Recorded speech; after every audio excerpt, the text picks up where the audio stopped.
Monsoon 4 जूनला केरळमध्ये येणार आहे। हवामान खात्याने ही माहिती दिली आहे। 4 दिवस मान्सून पुढे सरकला नाही। 2 दिवसांनी केरळमध्ये येणार आहे। कोकण, मध्य महाराष्ट्र आणि मराठवाड्यामध्ये पावसाचा अंदाजही वर्तवला गेलाय। कोकण, मध्य महाराष्ट्र विजांच्या कडकडाटासह वारा आणि पावसाची शक्यता वर्तवली गेली आहे। विदर्भात जोरदार वारे वाहण्याची सुद्धा शक्यता।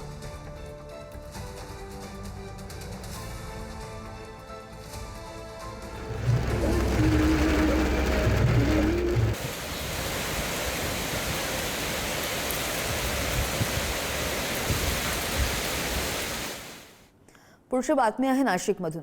मान्सूनपूर्व पावसामध्ये नाशिक महापालिकेच्या तयारीचा बोजवारा उडालाय। कारण की शहरातील रस्ते चिखलमय झालेत। खोदकाम केलेल्या ठिकाणी वाहनं सुद्धा अडकून आहेत। नालेसफाईचे दावे पावसामध्ये अक्षरशः वाहून गेलेले आहेत। अनेक भागांमध्ये पाणी साचलंय। पाण्याचा निचरा न झाल्यानं दुकानांमध्ये आणि व्यावसायिक आस्थापनांमध्ये हे पाणी शिरलं।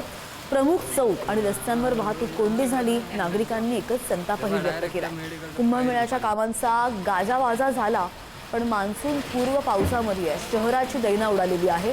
महापालिका आणि कंत्राटदारांच्या कामकाजावर या निमित्तानं प्रश्नचिन्ह उपस्थित होत आहे। बातमी नाशिकमधून।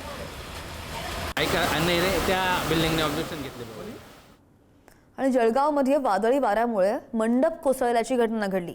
आंदोलनकर्त्यांवरच हा मंडप कोसळलेला आहे आणि हा व्हिडिओ सोशल मीडियावर बराच व्हायरल झालाय। जळगावमध्ये जिल्हा उपनिबंधक कार्यालयासमोर आंदोलन सुरू आहे आणि यावेळी आलेल्या पावसामुळे आंदोलनकर्त्यांवर मंडप कोसळला। मंडप कोसळल्याच्या या घटनेनं खळबळ उडाली, मात्र सुदैवानं कोणालाही दुखापत किंवा कोणतीही इजा झाली नाहीये असंही कळतं।